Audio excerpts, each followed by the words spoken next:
a pasar por el Ministerio de Economía. Eso es muy importante porque si es que vienen los fondos del exterior y no son canalizados directamente hacia los núcleos productivos, prácticamente este esfuerzo ha quedado en vano.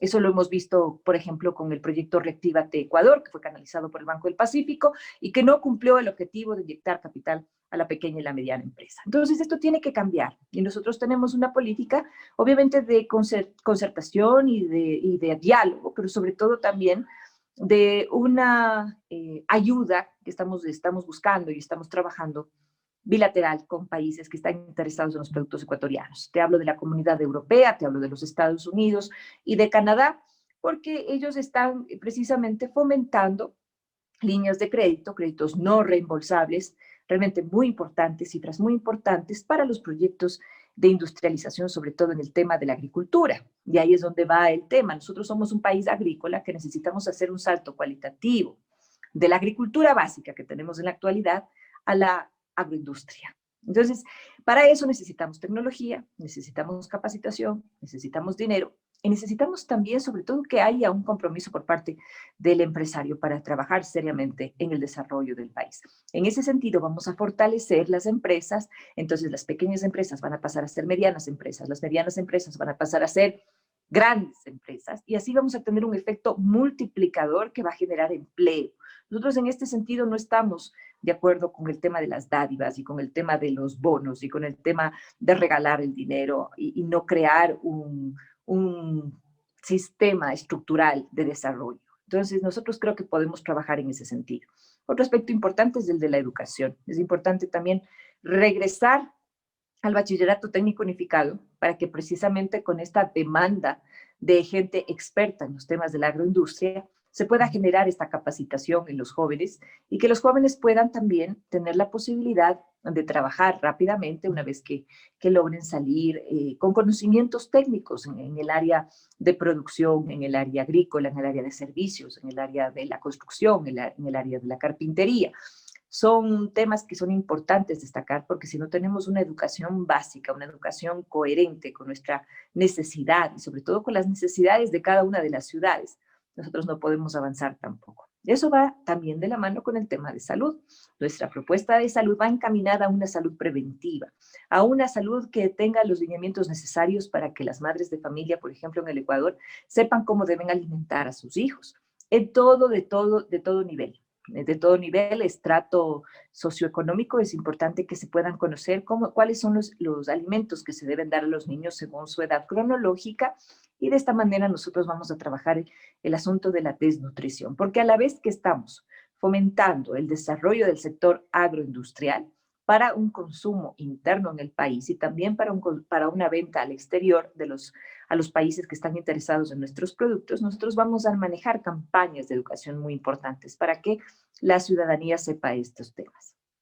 En el área de salud vamos a volver también a garantizar el funcionamiento adecuado de los centros y subcentros de salud para que las madres de familia puedan llevar a sus hijos, sobre todo en casos de emergencia y no tengan que llevar a los hospitales. El tema del COVID también es importante porque nosotros como gobierno tenemos que garantizar que toda la población tenga la vacuna. Estamos hablando de 34 millones de vacunas que necesitamos si es que se deben aplicar 2 dosis y a mí me parece realmente insuficiente y por no decir ineficaz el trabajo que ha realizado este gobierno en función de obtener esta vacuna. Entendemos que hay muchísima demanda del producto, pero creo que si es que se hacen los convenios necesarios y el trabajo necesario para poder garantizar la inmunización, como lo ha hecho, por ejemplo, Argentina, con ya 5 millones de vacunas que están en ese país, nosotros podríamos hacer algo similar.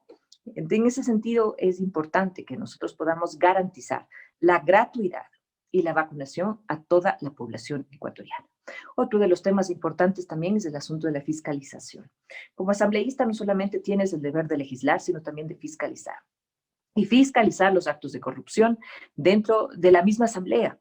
Debemos de tener los lineamientos necesarios para poder recabar la información necesaria en cada uno de los casos de corrupción que no han sido tratados a tiempo y en el orden que deberían haber sido tratados. En este sentido, también una fiscalización a todas las instituciones de control del Estado. La Fiscalía, la Contraloría, la Procuraduría, la superintendencia de bancos, etcétera, porque necesitamos respuestas, necesitamos saber por qué existen tantos problemas de forma y de fondo en el Ecuador. Y yo creo que es importante que nosotros y en general todos los ecuatorianos demos paso a gente nueva, gente fresca, gente profesional y sobre todo que tiene una hoja de vida limpia, que no ha estado involucrada en temas de corrupción, ni de robos, ni de mucho menos problemas de escándalos políticos, sino que todo lo contrario, queremos trabajar y queremos hacer las cosas bien. Como te repito y recalco, de una manera técnica y no con la politiquería que tanto daño nos ha hecho. Así es que el tema de la fiscalización es importante. Yo creo que ahí tenemos un trabajo arduo y tenemos una misión también fundamental para poder responder a la ciudadanía acerca de las preguntas que tienen en función de qué es lo que no han hecho las autoridades o han dejado de hacer o lo han hecho mal. Entonces aquí sí es importante también el promover la denuncia ciudadana. Hay que hacerlo legalmente, definitivamente, para que pueda existir una protección, para que pueda existir un reconocimiento y, ¿por qué no?, una premiación a las denuncias de las personas que con prueba en mano y con todo el conocimiento de lo que están denunciando puedan presentar a los responsables de los actos de corrupción dentro de las instituciones públicas. Esto es fundamental, porque si la sociedad no forma parte de la solución y solamente están esperando que sean las autoridades las que den cuenta de qué es lo que está pasando, creo que estamos viendo solamente una parte de la solución. En cambio, si la sociedad civil se une, puede trabajar conjuntamente con las autoridades para desenmascarar a las personas que están cometiendo actos de corrupción, sobre todo a los altos niveles, en los organismos de control, de justicia y en general en la institución pública, vamos a lograr detectar muchas irregularidades y seguramente vamos a poder sancionar adecuadamente a las personas que están infringiendo la ley. ¿Sigo? No, gracias, Verónica. Vamos a empezar con las preguntas. Bueno, por mi parte tengo una que es enfocada desde tu labor de comunicadora. Vimos una cacería de brujas durante 10 años en unos programas transmitidos por prácticamente cadena nacional todos los sábados. ¿Cuál es su propuesta enfocada desde ese punto para que eso no se vuelva a repetir? Fue una campaña al estilo, no quisiera compararle al estilo nazi, pero no, por sí, ahí mismo se compárala. enfocaba, ¿no? Por ahí se enfocaba. Tienes que compararla al estilo nazi, porque, a ver, el tema es aquí que cuando existe un Estado totalitario, un Estado que tiene el control absoluto de las instituciones y de la institucionalidad, valga la redundancia, automáticamente se pierden las libertades, se pierden los derechos. Y uno de los derechos más importantes del ciudadano es precisamente el derecho a la libre expresión. Si tenemos nosotros un Estado que quiere controlar, o un gobierno, mejor dicho, que quiere controlar todos los estamentos estatales, obviamente uno de los primeros es la de la comunicación, porque no le va a convenir que existan precisamente investigadores y periodistas independientes que puedan sacar a la luz pública todo lo que está sucediendo dentro de un Estado totalitario. En el momento en que existe un Estado que tiene control de los poderes del gobierno, no puede existir democracia. Existe una situación casi como una dictadura. El tema es que como estos gobernantes han sido elegidos democráticamente por el pueblo, se justifican en esa forma de elección, pero en la realidad lo que están aplicando es una dictadura. Y en ese momento tú te das cuenta que están controlando todos los estamentos públicos. En Y ese ahí es donde hay un sentido, problema. claro, en ese sentido hicieron lo que hacía la propaganda nazi, ¿no? Repetir una mentira tantas veces hasta que se convierte en verdad. Y Entonces, también ustedes buscan un desde la chivo Asamblea, expiatorio. ¿cuál va a ser la propuesta? ¿Cómo van a cuál va a ser la solución para que eso no vuelva a pasar? Sí, la ley de comunicación tiene que estar enmarcada sobre todo en el derecho a la información veraz y objetiva. Se tiene que devolver la libertad a los periodistas y sobre todo, como te decía, a los periodistas de investigación para que puedan hacer su trabajo.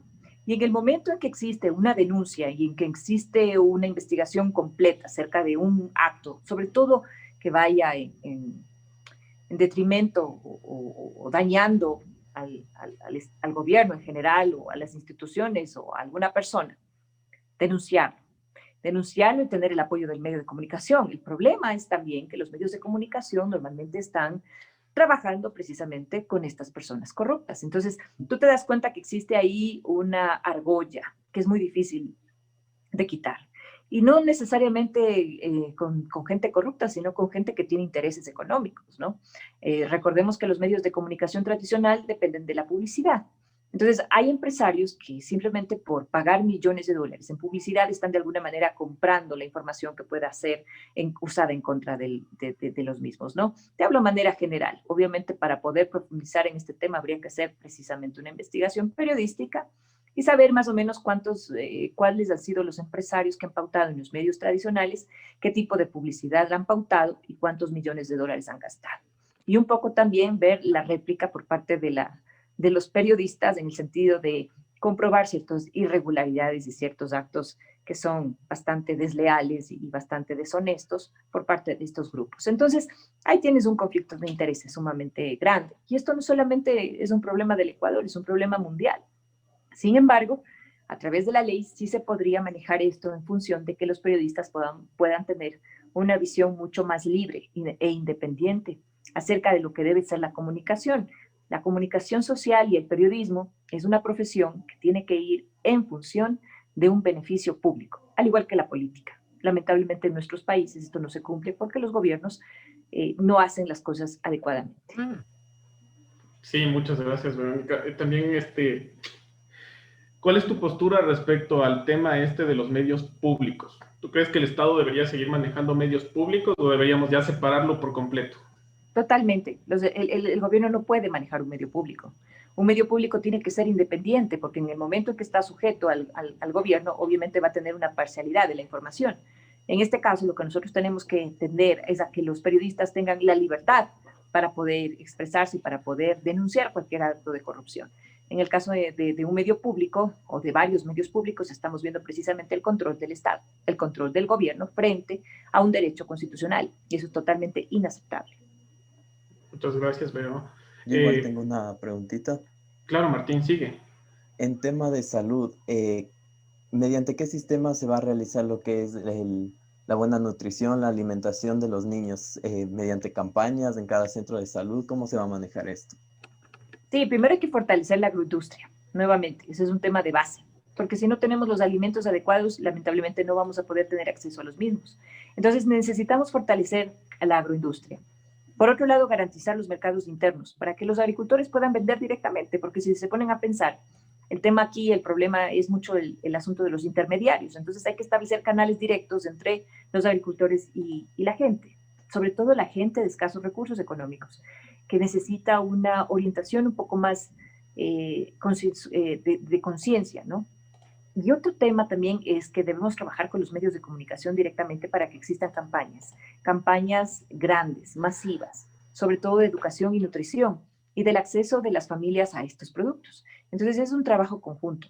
Primero necesitamos devolverle al agro la fuerza que debería tener y que podría tener, porque tenemos un país maravilloso, muy privilegiado en la ubicación geográfica y por eso tenemos tantos productos maravillosos, ¿no? Tan buenos. Entonces yo creo que estableciendo estas políticas que van de la mano, porque todo se interrelaciona, todo tiene relación lo uno con lo otro. No puedes excluir la salud del desarrollo económico, así como no puedes excluir el desarrollo económico del tema educativo, así como no puedes excluir del tema educativo el tema también de prevención, por ejemplo, hacia temas de delitos en contra de la gente, de la población. O sea, todo va relacionado. Todo nuestro plan de trabajo y de gobierno tiene esa funcionalidad. Es integral. Muchas gracias. Sí, es muy bueno, ¿no? O sea, ustedes están planteando todos los temas para que vayan de la mano, ¿no? A la par, que no se quede ninguno. Eso es muy, muy importante. Ahora también en el ámbito de la fiscalización. Bueno, hemos visto que la Asamblea Saliente... Nada. Ni chicha ni limonada, ¿no? Como se dice. Nada. Porque por un lado tenían que realizar fiscalización y no la realizaron y tenemos todos los actos de corrupción que han pasado por la Asamblea. Tenemos asambleístas que están por México, por allá, por esos países un poco socialistas del siglo XXI, ¿no? Uh-huh. Entonces, si es que dentro de su bancada de ustedes llega a haber un acto de corrupción salpicado de uno de sus asambleístas, ¿qué van a hacer como bloque? Hay que sancionar a la persona, hay que sancionar a la persona y en ese sentido también es importante que comience a haber una investigación urgente dentro de la asamblea para hacer una limpieza de la casa. Entonces, como en todo estamento, yo creo que es importante, primero que logremos entrar personas nuevas, frescas, para que no sea la asamblea manejada por las mismas personas de siempre, por los mismos intereses y por los mismos partidos. Hay que dar la posibilidad a gente que en este sentido no viene contaminada de los temas políticos tradicionales y de alguna manera vamos a tratar y vamos a luchar porque todo esto se vaya desarrollando de una manera transparente. Entonces yo creo que eso es fundamental, comenzar primero viendo qué es lo que pasa al interior de la Asamblea, conociendo la estructura y también obviamente revisando estos temas de la fiscalización. A mí me interesa muchísimo la comisión de fiscalización precisamente porque creo que si es que tú no tienes la casa limpia, no tienes todo en orden, no se va a poder avanzar. Siempre vas a tener el problema de que existe un grupo de gente que no te permite trabajar. Y eso debe ser muy frustrante. Cuando tú tienes un proyecto tan planificado y tan bien estructurado como el que tenemos nosotros, como movimiento, como democracia, sí, realmente sería terrible el que no podamos hacer las cosas simplemente porque hay un impedimento dentro de la asamblea para beneficiar a un interés. Entonces yo creo que ahí es importantísimo darnos cuenta nosotros qué es lo que está pasando en la asamblea y cómo nosotros podemos limpiar todo eso desde la raíz para poder hacer las cosas. De lo contrario va a ser muy complicado. Ya, muy bien, muchas gracias. Clarísimo, ¿no? Entonces, se le quitaría el apoyo como bancada, le quitarían el apoyo al asambleísta que esté acusado de actos de corrupción, ¿no? Y claro, es muy definitivo. importante. Es muy importante para que se defienda como a bien le corresponda. Martín, ¿tienes otra pregunta? No, ahí solo quería opinar sobre esto igual. Muy bien eso, este tema de fiscalización y sí, caerle de raíz y cortar y como bien dice, sacar, limpiar la casa para que siga avanzando de forma correcta. Muy bien eso. Sí, chicos, de los que están presentes, ¿alguna pregunta?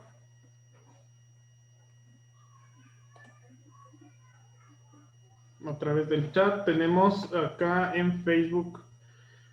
Adonai Gallo dice, me gusta que le dedicas un espacio a los jóvenes y respondes de manera muy directa a sus preguntas. No das vueltas, vas directo al punto. Felicidades. Es un mensaje en apoyo. Gracias. También tenemos Yo voto todo 20 por Verónica Jarrín. Muy bien. Bueno, a mí sí me parece muy importante que llegue una persona que tenga un amplio conocimiento en lo que es la comunicación social, ¿no? Como te dije, no me gustaría que se repita el tema este de la propaganda prácticamente al estilo nazi y que se repita 1000 veces una mentira hasta que se vuelva verdad. Y en ese sentido, sí, muy bien, completamente muy bien enfocado. Ahora basándonos en el tema de los migrantes retornados. Tenemos una pregunta por parte de Andrea Vázquez. Andrea, tienes la palabra. Sí, buenas noches. Un gusto poder estar aquí y compartir con todos ustedes y a usted por darse un tiempo con nosotros como jóvenes para podernos ayudar a esclarecer mucho sobre su campaña política, ¿no? Entonces, estábamos teniendo algunas dudas acerca de cuál es la reforma que van a hacer a la ley. Y nos mencionaban a los portales online, ¿no? Entonces, quisiera que me explique un poco más acerca de cómo se va a llevar a cabo esta propuesta. Esa sería mi pregunta. Gracias. La pregunta es con respecto, gracias Andrea por tu intervención. La pregunta es con respecto a la reforma de ley de comunicación que integre a los medios de comunicación digitales. Así es. Ajá. Sí, ya, gracias. Bueno, en cuanto a esta pregunta, es muy importante tomar en cuenta que los medios digitales se han vuelto hoy por hoy los mecanismos de comunicación más importantes, más utilizados y que deben tener un espacio también fundamental dentro de la sociedad. Nosotros como ecuatorianos tenemos que ya darnos cuenta de que los medios digitales vinieron para quedarse. Ya no es que después de la pandemia o después de la vacuna, mejor dicho, porque la pandemia siempre va a seguir, es una enfermedad que se va a quedar con nosotros y que hay que tratar y en lo posible, obviamente, de convivir con la enfermedad. O sea, así es como resulta. Nosotros tenemos que lograr la inmunización, perdón, a través de la vacuna. Pero el tema del teletrabajo, por ejemplo, es uno de los mecanismos que ha funcionado en el mundo. Ha funcionado en nuestro país también. Entonces, yo creo que el teletrabajo es un mecanismo muy importante, no solamente para el tema de la prevención del COVID, sino también en el caso de las madres de familia que por alguna manera, de alguna forma necesitamos estar más con nuestros hijos y necesitamos trabajar. Entonces, debe haber una ley que promueva este tipo de actividad, no solamente para el tema de la prevención del COVID, sino también para fomentar otros valores, como la familia. A mí me parece importantísimo que dentro de las reformas a la ley de comunicación se establezca que los medios digitales tienen la misma importancia y tienen características que deben desarrollarse en cada uno de los temas. Ahora, el tema de la conectividad también es algo que debemos tomar en consideración. La ley de telecomunicaciones no establece que se debe que se tiene una conectividad garantizada y gratuita. Sería muy interesante que como una política del gobierno encaminada al desarrollo de la comunicación social y para fomentar los medios digitales, se pueda establecer una conectividad gratuita a nivel nacional o de un valor mínimo, obviamente, porque lamentablemente estamos sujetos a estos costos tan altos de las telefónicas. Entonces necesitamos llegar a un acuerdo con estas empresas para que la población pueda tener un acceso a nivel masivo y no solamente un grupo privilegiado. En ese sentido, yo creo que la reforma más va hacia la ley de telecomunicaciones que la ley de comunicación en sí misma. Muchas gracias, Verónica. Tenemos una pregunta en Facebook de Pedro Robalino Terán. Bueno, más que como para saber la opinión. Tal vez sería muy bueno o mejor excelente si se logra que el voto deje de ser obligatorio. Un alto porcentaje de ciudadanos va a votar para conseguir la papeleta o certificado de votación. Y también nos dice que los medios digitales deberán seguir siendo libres y nada de regulaciones. La libertad es lo más grande. Respecto a esos dos temas, ¿cuál sería tu postura? Estoy de acuerdo con el segundo tema. Estoy de acuerdo que el medio digital tiene que mantenerse libre como está. Y creo que en ese sentido la gente y el público puede determinar con qué medio de comunicación quedarse. O sea, hay una libertad en ese sentido absoluta. Y obviamente la libertad del mercado también establece que según la demanda se genera el estado del producto. Y en ese sentido los medios digitales que producen un programa o que están al aire esperan obviamente tener la respuesta del público. Me imagino yo que si tienen una respuesta positiva y favorable, el medio de comunicación subsiste. Y así sucesivamente. Entonces yo creo que sí es importante manejar eso como está. Es decir, dejar la libertad absoluta, incluso para que exista una alternativa a los medios tradicionales. Por otro lado, yo creo que sí hay que promover la libertad de expresión como un derecho fundamental, como te había mencionado. Y creo que en ese sentido los medios digitales están trabajando muy positivamente para que esto se pueda dar. En cuanto a la otra inquietud que tú me planteas con respecto a lo de la obligatoriedad del voto, yo creo que más que eso debe haber un sentido y un sentimiento de patriotismo por parte de la ciudadanía para poder votar. Entonces, por ahí va el tema. Siempre hay que ver el fondo del problema. ¿Por qué no existe una voluntad a ejercer el voto? ¿Por qué la gente está tan escéptica? ¿Por qué la gente no quiere? Es simplemente porque no hay un sentido patriótico de la importancia que es el decidir en uno mismo cuál va a ser el futuro del país. Hay una especie de escepticismo, hay una especie de letargo, hay una especie de decepción, ¿por qué no decirlo?, de la gente hacia el trabajo que han desempeñado los políticos. Entonces ya no se cree en la palabra de los políticos. Yo ya no creo en los políticos, por eso yo quise ser candidata, porque yo ya no creo en los políticos tradicionales. Entonces yo pensé y dije, bueno, vamos a salir y vamos a trabajar porque yo pienso distinto. Entonces ojalá que exista esta motivación por parte de los jóvenes para decir, no quiero que otra persona decida por mí, no quiero que otra persona trabaje por mí, quiero hacerlo yo, quiero tomar en mis manos el futuro del país, teniendo una experiencia, teniendo un conocimiento y teniendo sobre todo valores éticos, profesionales, porque eso nos falta mucho. Estamos muy acostumbrados a la viveza criolla y eso tiene que acabar. Tenemos que ser gente mucho más correcta, pero por nosotros mismos, no porque tenemos al lado una ley que nos sancione o que nos aplique un tema coercitivo. Tenemos que trabajar y hacer las cosas bien por nosotros mismos. Y esos son temas de valores que tienen que empezar en el área educativa. Entonces, ¿cómo nosotros vamos a cambiar eso? Se puede eliminar la obligatoriedad, pero se puede mejorar el sentido de patriotismo. Y ahí va a tener coherencia.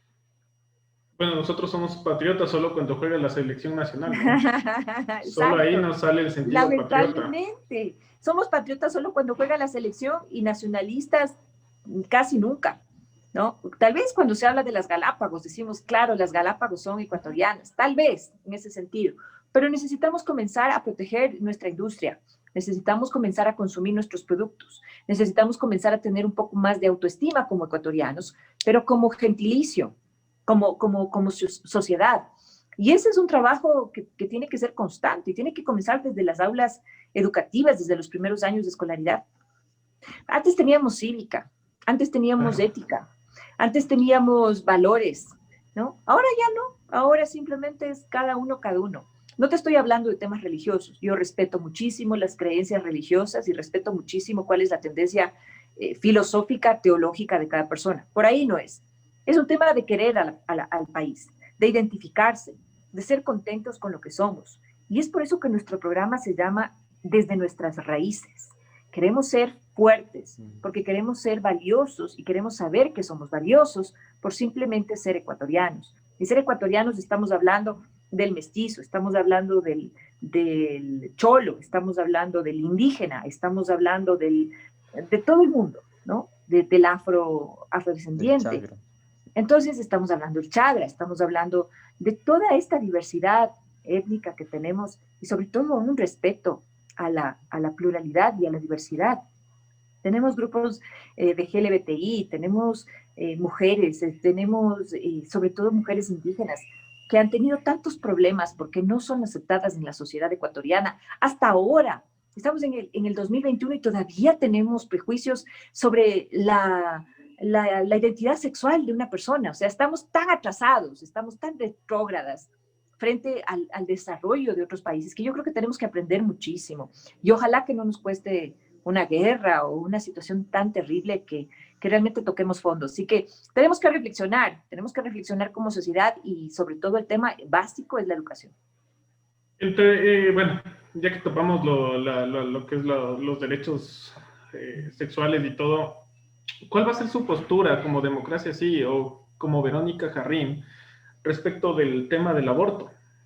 Sí, a ver, el tema del aborto por violación debe ser es un tema sensible, es un tema que realmente ha tenido muchas discusiones y obviamente que todavía no se da paso, pero nosotros tenemos que pensar que el Ecuador no está aislado, que hay organismos internacionales de derechos humanos que están promoviendo precisamente el aborto en casos de violación, porque tenemos lamentablemente políticas sociales y políticas de salud que no apoyan a este tema.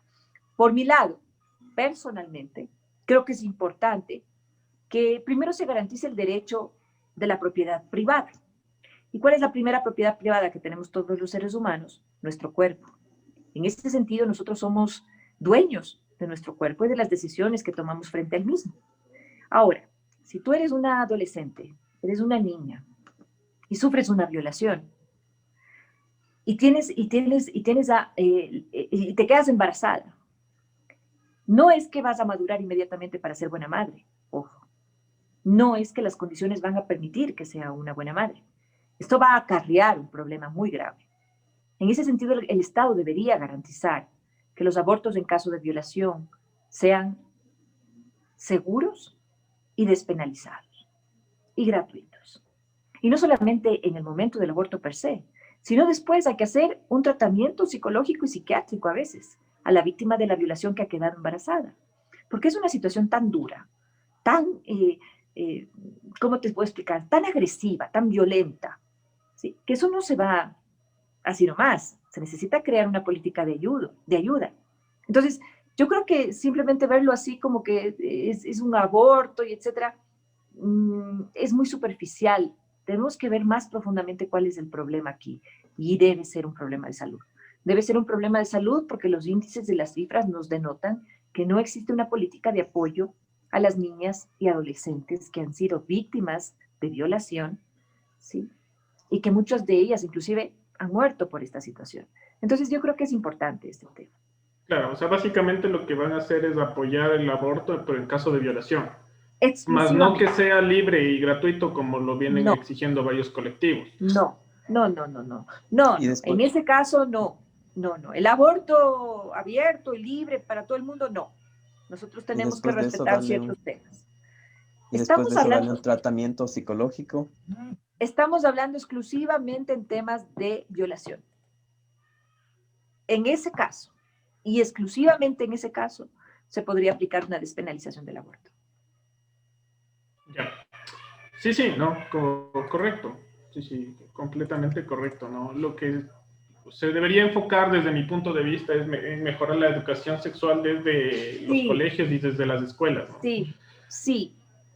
Siempre es Y, importante la prevención, ojo, no es que sea una situación para, digamos, paliar un problema que es el tema del abuso, que es el tema de la violación per se.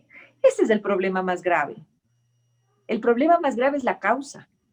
Entonces, tenemos que analizar sobre todo por qué se da este tipo de violencia en contra de la mujer. Y ahí estamos hablando de un tema muy importante, porque nosotros como asambleístas tenemos que promover precisamente las leyes que trabajan en función de evitar el abuso y la violencia de género. Y la violencia de género está enmarcada básicamente por una sociedad machista que todavía, machista, capitalista, consumista, que no tiene respeto por la individualidad, no tiene respeto por la mujer. Y en ese sentido también yo creo que es importante que las mujeres se logren empoderar, económicamente hablando. Entonces nosotros estamos fomentando el empleo y estamos fomentando el desarrollo económico, pero fundamentalmente enfocados en la mujer, y más aún en la mujer que es cabeza de hogar. Entonces es importante que los créditos que nosotros estamos promoviendo a través de un fondo de reactivación económica que viene auspiciado por bancos de inversión, como lo comenté anteriormente, y por organismos multilaterales, que no corresponden a una deuda del Estado per se, una deuda interna, sea destinado precisamente a que las mujeres puedan tener su empresa y que las mujeres puedan salir adelante y que puedan tener capacitaciones técnicas y que puedan sacar sus productos. Y qué mejor si los sacan al mercado internacional. Yo considero que las mujeres hoy por hoy tenemos un reto y una responsabilidad importante de construir una nueva sociedad y una sociedad que esté libre de prejuicios y sobre todo de abusos. Ya es momento de que las mujeres nos pongamos fuertes y digamos no al abuso, no a la violencia.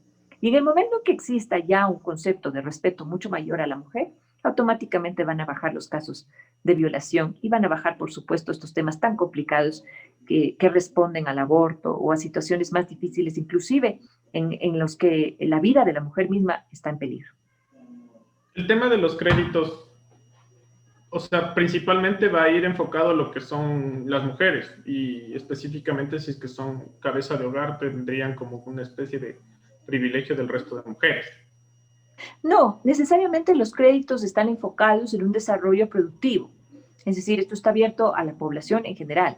Sin embargo, sí hacemos una remarcación en que es importante fomentar el desarrollo de las mujeres, de las emprendedoras. Y por supuesto, ahí hay muchos programas que se deben aplicar que vienen de la mano con capacitaciones internacionales. Hay proyectos, por ejemplo, del Banco Interamericano de Desarrollo que fomenta precisamente este trabajo y que genera también contactos y genera también formas de que las mujeres puedan tener una capacitación y una guía especializada acerca de lo que quieren hacer en el futuro como empresarias. Y en ese sentido también los créditos deben ir adecuados, como les decía anteriormente, con una tasa de interés que sea coherente, con un plazo también que sea adaptable. Y aquí la carga impositiva también es fundamental. Acabamos de ver cómo hace poco se decretó ya un impuesto al 2% de las microempresas que tienen menos de 10 colaboradores, y eso a mí me parece terrible, porque precisamente con las pequeñas empresas es cuando más solidario se debe ser en una época tan complicada y tan de crisis como la que estamos viviendo ahora, y no cargarles de más impuestos. Entonces a mí sí me parece terrible y criminal esta situación, ¿no? Claro, Yo bueno, tengo eso es igual lo que una, tuvimos un conversatorio recién con un economista, un excelente economista ecuatoriano que se llama Pablo Zambrano, y él nos acaba de manifestar eso, ¿no? Que ahorita no es el momento para ajustarle al microempresario, al pequeño, al mediano empresario, sino que es momento de hacerle que produzca. Bueno, tenemos una Carlitos, pregunta. yo tengo una pregunta igual. Claro, sigue Martín y luego le hacemos la pregunta que nos hacen a través de Facebook. Se dice del caso de aborto por violación.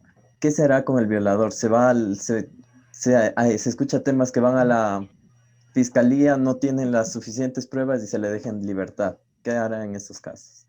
Hay que endurecer las penas en este caso. Y no solamente por el tema de violación, sino por el tema de violencia de género. Imagínate tú, Martín, que el año pasado recibieron 118 casos de femicidio. Y en realidad este tema es sumamente preocupante. Entonces, como les decía yo, el asunto también genera preocupación porque no existe una cultura de respeto hacia la mujer. Debe existir una cultura de respeto en donde el machismo quede de lado y culturalmente se vaya educando de una manera más coherente, ¿no? De una manera más positiva a los jóvenes y a los niños. Eso por un lado. Por otro lado, el COIP tiene que ser drástico, ¿no? Existen ya algunas regulaciones y algunas reformas que se está haciendo al COIP y creo que va en ese sentido, precisamente, de endurecer las penas y de no dar privilegios a ciertos crímenes, ¿no? Obviamente el sistema penitenciario también necesita de una emergencia, ¿no? De una rehabilitación emergente, por decirlo así, porque vemos que, como en todos los años anteriores, las cárceles se convierten en verdaderas escuelas del crimen y no dan solución a los problemas de fondo para que exista una verdadera rehabilitación social. Entonces yo creo que es un trabajo completo, ¿no? Es un trabajo de las autoridades, es un trabajo del gobierno, es un trabajo de la sociedad y es un trabajo de los medios de comunicación. Si logramos engranar todos estos componentes y estamos trabajando todos juntos para mejorar la situación, yo creo que se pueden dar pasos importantes. Hay la necesidad y yo creo que si es que existe el compromiso podemos avanzar. Muchas gracias. Vamos a dar paso entonces a la pregunta que tenemos a través de Facebook. La formula Cristian Paul. Verónica dice, usted habla de fiscalización en la Asamblea Nacional.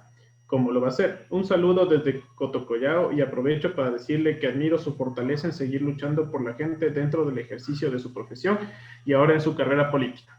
Muchas gracias, qué lindo mensaje. Sí, hay que ser fuerte para estar en la política. Créame que sí, es difícil, es duro, pero es bonito. En cambio, hay otras compensaciones, ¿no? Porque las personas todavía te ven con esperanza, te ven con cariño, te ven con mucha necesidad de que exista un cambio de transformación y sobre todo de desarrollo en el país y de honestidad.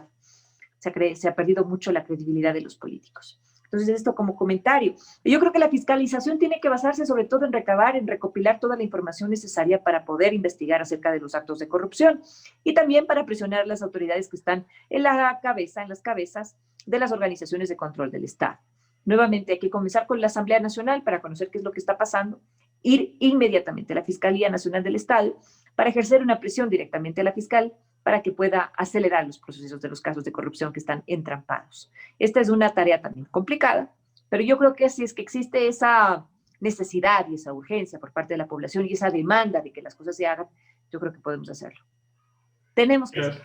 Gracias, Verónica. Bueno, vamos a ir finalizando ya porque estamos bastante tiempo conectados y debes tener más entrevistas que realizar. Pero sí nos importaría una pregunta. ¿Cuál va a ser su postura respecto del Consejo de Participación Ciudadana y Control Social?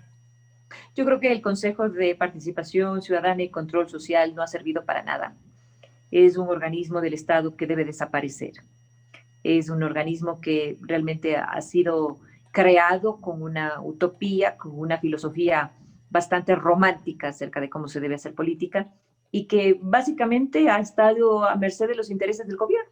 Así de simple. En ese sentido, yo creo que fue una figura bastante ineficiente.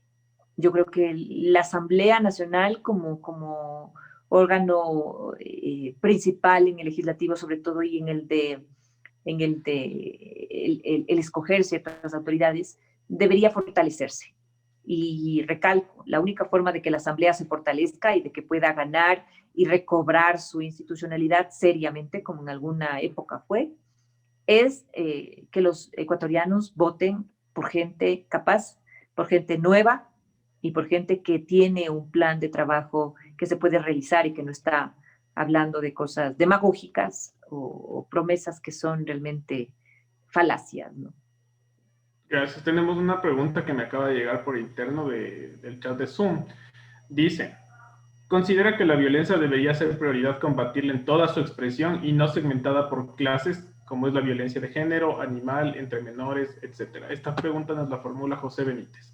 Gracias, José, por la pregunta. Yo creo que al combatir la violencia, nosotros lo que debemos hacer es mejorar las instituciones que están a cargo del control de la seguridad del Estado. Estamos hablando de la Policía Nacional y de las Fuerzas Armadas. Lamentablemente, en el gobierno anterior, nosotros vimos cómo se les quitó muchísima importancia a estas dos instituciones y cómo se les despreció de la manera más grande, ¿no? Y de la manera más descarada. En ese sentido, yo creo que eso se tiene que cambiar, se tiene que recobrar, se tiene que capacitar mejor a la policía, se les tiene que pagar bien, porque lamentablemente los sueldos son sumamente bajos. Son bajos a nivel de tropa, son altos en las cúpulas, obviamente, pero se tiene que equiparar este tema económico para que un policía que haya hecho una carrera durante toda su vida pueda tener una buena remuneración y pueda vivir dignamente. En ese sentido, también se trabajaría para que se evite la corrupción dentro de las instituciones policiales y de las Fuerzas Armadas. Entonces, yo creo que al recobrar la institucionalidad y al recobrar la fuerza que tienen estos dos elementos, nosotros vamos a mejorar muchísimo el tema de la violencia y de la delincuencia, ¿no? Porque aquí estamos hablando más que de violencia, de delincuencia.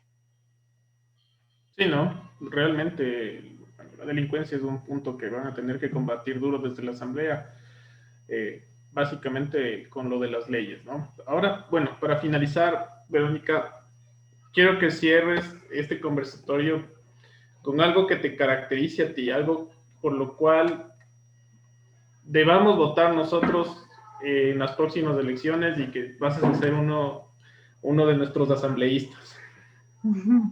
Chévere, Carlos, muchísimas gracias. Yo creo que nuevamente la reflexión es porque, a ver, yo soy una persona que le gusta estudiar, que le gusta leer, que le gusta aprender, y he revisado un poquito la historia, he revisado un poquito historia de otros países y creo que los ecuatorianos todavía estamos a tiempo para tomar un rumbo positivo de nuestros estados. Hemos visto cómo la politiquería y hemos visto cómo las nuevas filosofías, sobre todo con tendencia a una izquierda que no es una izquierda utópica como la izquierda marxista, sino más bien una izquierda de segmento, ¿no? Simplemente es una casta izquierdosa que quiere manipular y que a través del populismo quiere mantener a la población en una pobreza y en un control realmente terrible, como lo vemos en Venezuela, por ejemplo.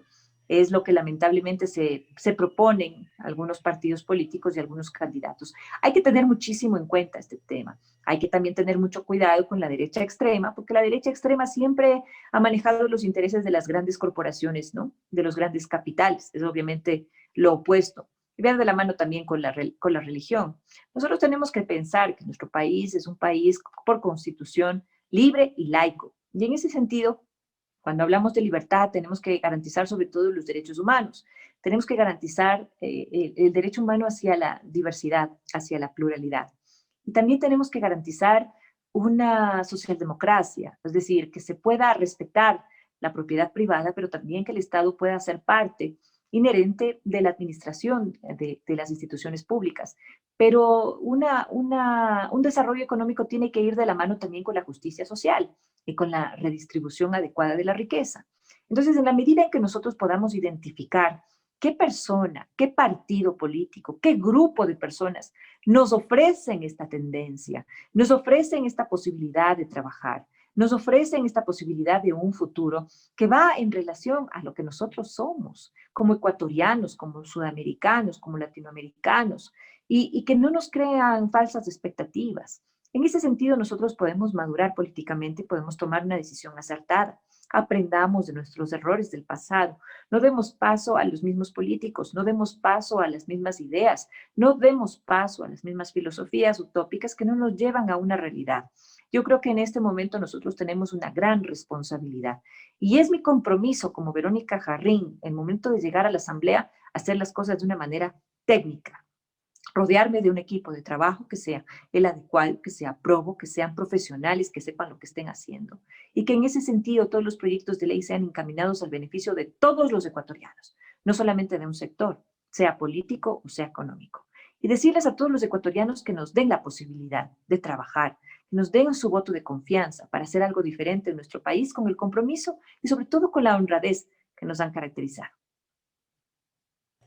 Muchas gracias, Verónica. Con esto damos por cerrado el conversatorio. Les quiero agradecer a todas las personas que nos siguieron a través de la página de Facebook, igual a los que están enlazados por medio de Zoom. No se olviden de darle like y compartir nuestras entrevistas porque es muy importante que nos informemos de las propuestas que tienen nuestros diferentes candidatos. Tenemos una amplia gama de candidatos y es muy bueno escucharlos y tratar de escuchar a cada uno respecto a sus propuestas. Martín. Carlos. Muchas gracias, igual Verónica, por el espacio que nos diste. Agradecer a todos los que nos pudieron sintonizar igual en Facebook, aquí en Zoom. Y nada, estar pendientes igual esta semana. Vamos a seguir con este tema de conversatorios. Chévere, agradecer simplemente a ustedes. Martín. Muchas gracias. Sí, mañana, bueno. Recuerden solamente una cosita. Verónica Jarrín, lista 20 por la circunscripción Centro-Norte. Democracia sí. Esta culita nada más por si acaso se olviden. Un abrazo para ustedes. Muchísimas gracias por este espacio. Gracias. Sí, muchas gracias, Verónica. Les recuerdo el día de mañana tenemos a las 6 de la tarde, tenemos a Pedro Freile y a las 8:30 de la noche tenemos como invitado a Gustavo Larrea. Muchas gracias, no se olviden darle like a Zona Juvenil y Movimiento Reacción. Buenas noches con todos. Gracias. Buenas noches, muchas gracias.